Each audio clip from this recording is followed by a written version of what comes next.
इस वक्त की दोस्तों तमाम बेहद ही बड़ी खबरें, मुख्य समाचार आप लोगों के लिए लेकर के आए हैं दोस्तों, जहां पर एक एक करके चलेंगे। दिन भर की जो बड़ी खबरें हैं आप तक आगे इसी वीडियो के माध्यम से पहुंचाएंगे। जहां पर जी हां दोस्तों, राहुल गांधी ने अपनी चुप्पी तोड़ दी है।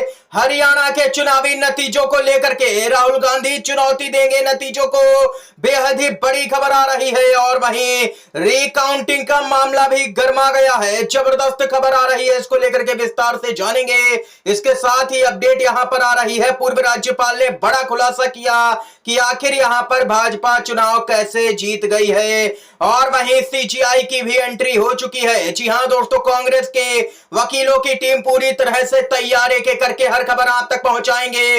लगातार बने रहिएगा, खबरों की तरफ बढ़ेंगे दोस्तों। उससे पहले अगर आप लोग भी यही मानते हैं कि एक स्वस्थ लोकतंत्र के लिए देश में निष्पक्ष चुनाव होना बेहद ही जरूरी है, तो अभी इस वीडियो को लाइक कीजिएगा दोस्तों, और कमेंट बॉक्स में अपनी महत्वपूर्ण राय जरूर ही बताइएगा कि हरियाणा के अंदर कांग्रेस जीती हुई बाजी आखिर कैसे हार गई है, उसके पीछे क्या कुछ कारण है। आपकी जो भी राय हो बता सकते हैं। इसके साथ ही दोस्तों सीधे खबर की तरफ बढ़ते हैं। अपडेट आ रही है, सोशल मीडिया पर हैशटैग बैन ईवीएम हुआ है नंबर 1 पर ट्रेंड।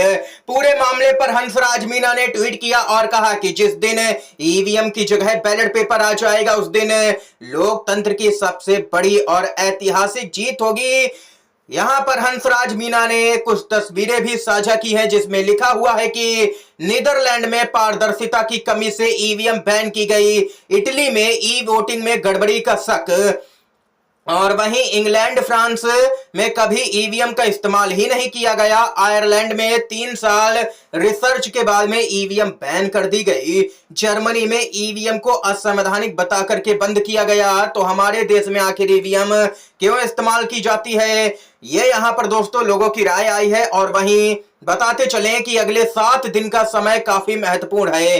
ईवीएम और काउंटिंग को लेकर के किसी उम्मीदवार को शिकायत है तो शिकायत दर्ज करवाइए, सुप्रीम कोर्ट ने यही फैसला दिया था, जल्दी कीजिए, क्योंकि यहां पर कांग्रेस के यहां पर पूरी तरह से टीम तैयार करनी चाहिए। मामले को सुप्रीम कोर्ट में लेकर के जाना जरूरी चाहिए, क्योंकि कांग्रेस पार्टी ने नतीजों को स्वीकार ही नहीं किया है। दोस्तों जब ईवीएम के मामले पर सुप्रीम कोर्ट ने अपना आदेश दिया था और कहा था कि जिस भी उम्मीदवार को शक है कि गड़बड़ी हुई है वो यहां पर शिकायत दर्ज करवाए और फिर पूरे मामले की जांच की जाएगी, जरूरत पड़ी तो रिकाउंटिंग भी होगी। और उसी पूरे मामले पर अब राहुल गांधी ने भी चुप्पी तोड़ दी है। राहुल गांधी नेता विपक्ष है, उन्होंने ट्वीट किया और चुप्पी तोड़ी है। जम्मू कश्मीर के लोगों का तहे दिल से शुक्रिया, प्रदेश में इंडिया की जीत संविधान की जीत है, लोकतांत्रिक स्वाभिमान की जीत है। और वहीं राहुल गांधी ने आगे कहा कि हम हरियाणा के अप्रत्याशित नतीजे का विश्लेषण कर रहे हैं, अनेक विधानसभा क्षेत्रों से आ रही शिकायतों से चुनाव आयोग को अवगत कराएंगे, सभी हरियाणा वासियों को उनके समर्थन और हमारे बब्बर शेर कार्यकर्ताओं को उनके अथक परिश्रम के लिए दिल से धन्यवाद। हक का, सामाजिक और आर्थिक न्याय का, सच्चाई का यह संघर्ष जारी रखेंगे, आपकी आवाज बुलंद करते रहेंगे।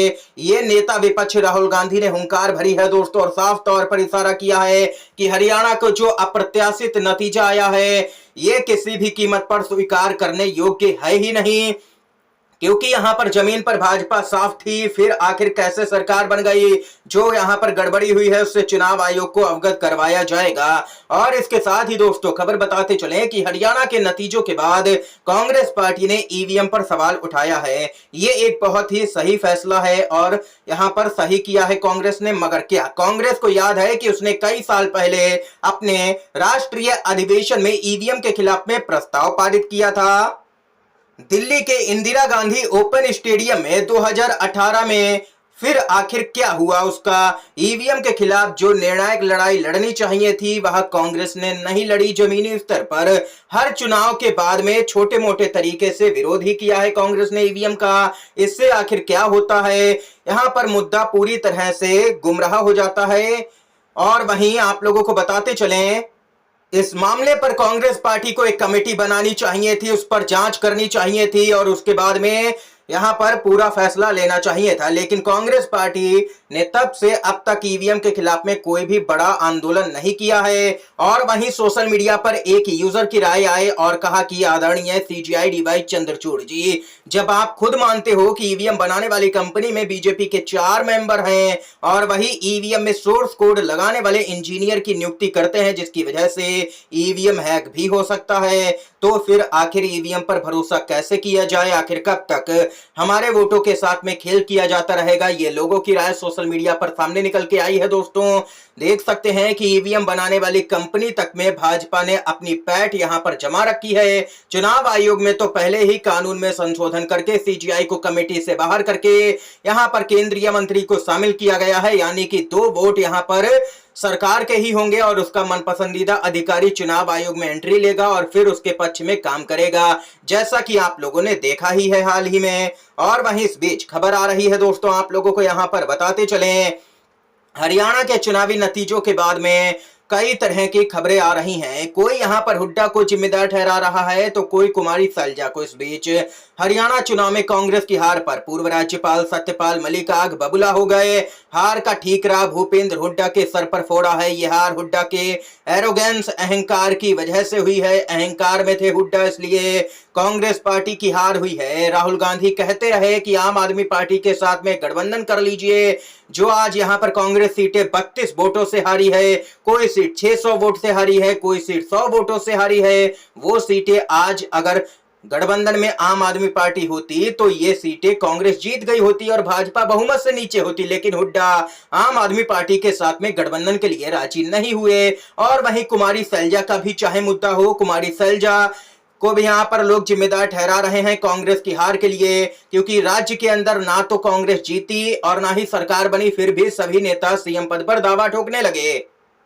कुमारी सैलजा ने ना तो ज्यादा यहां पर चुनावी प्रचार किया है और इस मुद्दे को भाजपा ने भी उठाया और कहा कि कुमारी सैलजा नाराज है, जिस वजह से लोगों में ये बात यहां पर गई और कुमारी सैलजा ने भी भाजपा की बातों का खंडन नहीं किया, जिसके कारण यहां पर कांग्रेस को जमीनी स्तर पर जबरदस्त नुकसान सीटों के लिहाज से उठाना पड़ा है। ये यहां पर देख सकते हैं कि जबरदस्त बयान आया है पूर्व राज्यपाल सत्यपाल मलिक का। और वहीं खबर आ रही है महाराष्ट्र से, जहां पर हरियाणा और जम्मू कश्मीर के विधानसभा चुनाव नतीजों पर शिवसेना यूबीटी के नेता संजय राउत ने कहा कि दोनों ही राज्यों का अपना अपना महत्व है, लेकिन भाजपा के लिए जम्मू कश्मीर का महत्व सबसे ज्यादा रहा है। जहां से उन्होंने धारा 370 हटाई, वहां से ही वे हार गए। हरियाणा में इंडिया गठबंधन नहीं बना पाया क्योंकि यहां पर कांग्रेस को लगता था कि वे अपनी ताकत पर जीत जाएंगे तो सत्ता में कोई और भागीदार नहीं चाहिए। कांग्रेस के जो नेता हुड्डा जी हैं, उन्हें लगा कि वे ही जीतेंगे। मैं मानता हूं कि भाजपा ने जो चुनाव लड़ा है वो बहुत ही बेहतरीन तरीके से लड़ा है।